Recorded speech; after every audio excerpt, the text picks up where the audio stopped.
Kami mempersembahkan renungan Santapan Rohani, terjemahan dari renungan Our Daily Bread.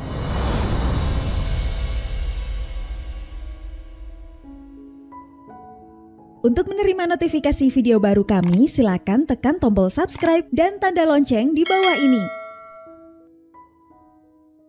Sahabat ODB, pembacaan Alkitab hari ini terambil dari 1 Samuel pasal yang ke-23, ayat yang ke-14 sampai dengan ayat yang ke-23. 1 Samuel pasal yang ke-23, ayat yang ke-14 sampai dengan ayat yang ke-23. Daud di padang gurun Zif. Maka Daud tinggal di padang gurun, di tempat-tempat perlindungan. Ia tinggal di pegunungan, di padang gurun Zif. Dan selama waktu itu Saul mencari dia, tetapi Allah tidak menyerahkan dia ke dalam tangannya. Daud takut karena Saul telah keluar dengan maksud mencabut nyawanya. Ketika Daud ada di padang gurun Zif di Koresa, maka bersiaplah Yonatan anak Saul, lalu pergi kepada Daud di Koresa.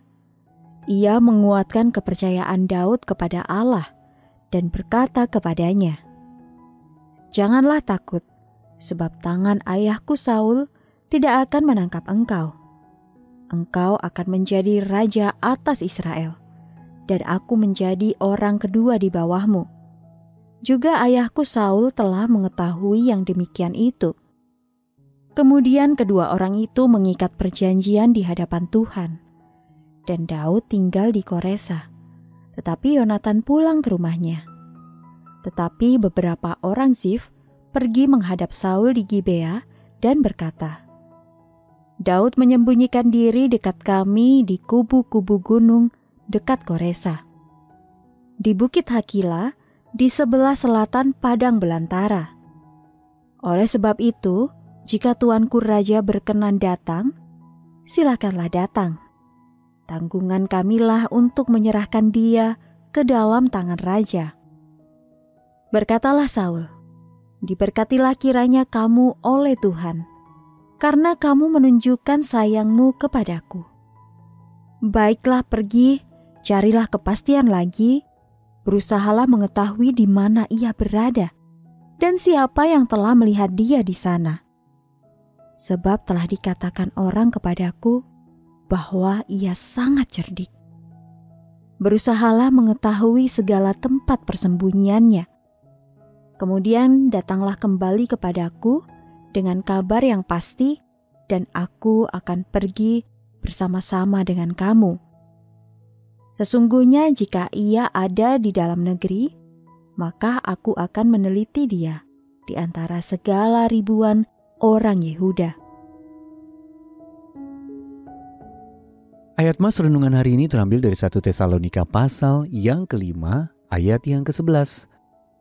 Nasihatilah seorang akan yang lain dan saling membangunlah. Renungan hari ini berjudul Hadiah Dorongan Semangat, ditulis oleh James Banks. Lebah-lebahmu lepas. Istri saya menjulurkan kepala di pintu dan menyampaikan berita yang tidak ingin didengar oleh peternak lebah manapun. Jadi saya berlari keluar dan mendapati ribuan lebah terbang dari sarangnya ke puncak sebuah pohon pinus yang tinggi dan tidak pernah kembali lagi. Saya terlambat membaca pertanda bahwa penghuni sarang itu akan terbang pergi. Badai yang sudah terjadi selama lebih dari seminggu membuat saya sulit mengawasi keadaan. Lebah-lebah itu pergi pada pagi hari ketika badai terhenti. Koloni tersebut sebenarnya masih baru dan sehat, dan lebah-lebah itu sedang membagi koloni untuk membentuk yang baru. "Jangan menghukum dirimu sendiri," kata seorang peternak lebah yang sudah berpengalaman ketika melihat kekecewaan saya. "Siapa saja dapat mengalaminya." Sahabat ODB, dorongan semangat adalah hadiah yang mengagumkan. Ketika Daud berkecil hati karena terus diburu oleh Saul yang berniat mencabut nyawanya, Yonatan putra Saul menguatkan Daud. "Janganlah takut," kata Yonatan, "sebab tangan ayahku Saul tidak akan menangkap engkau. Engkau akan menjadi raja atas Israel, dan aku akan menjadi orang kedua di bawahmu. Juga ayahku Saul telah mengetahui yang demikian itu." 1 Samuel pasal yang ke-23 ayat yang ke-17. Sungguh ucapan tanpa pamrih yang mengejutkan yang dilontarkan seorang pewaris tahta kerajaan. Kemungkinan Yonatan sungguh menyadari bahwa Allah menyertai Daud, karena itu ia berbicara dengan rendah hati dan penuh iman. Sahabat ODB, di sekeliling kita ada orang-orang yang membutuhkan dorongan semangat. Allah akan menolong kita untuk membantu mereka saat kita merendahkan diri di hadapannya dan meminta pertolongannya untuk mengasihi mereka melalui hidup kita. Sahabat ODB, siapakah yang Anda tahu sedang membutuhkan dorongan semangat? Lalu bagaimana Anda dapat melayani mereka dengan sukarela hari ini? Mari kita berdoa. Ya Allah, Engkaulah sumber dorongan semangat dan pengharapan yang kekal dalam hidupku. Karena itu mampukanlah aku untuk menunjukkan kasih-Mu kepada seseorang hari ini. Amin.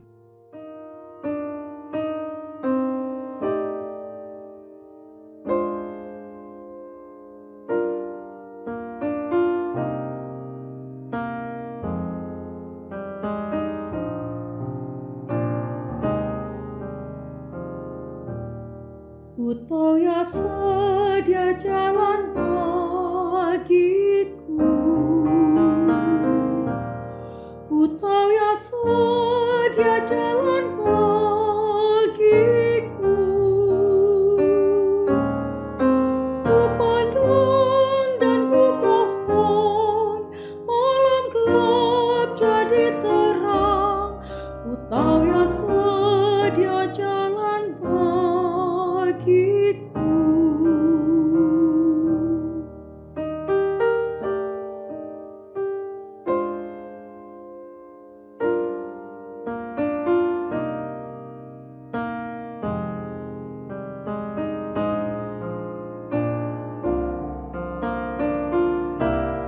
Ku tahu ya sedia jalan bagiku, ku tahu ya sedia jalan bagiku. Ku pandang dan ku mohon, malam gelap jadi terang. Ku tahu ya sedia jalan bagiku.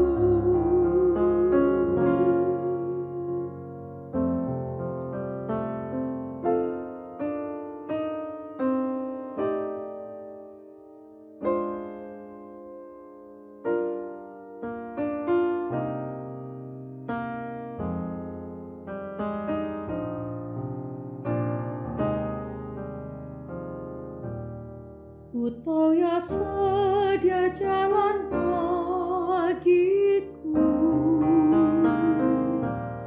ku tahu ya sedia jalan bagiku. Ku pandang dan ku mohon, malam gelap jadi terang. Ku tahu ya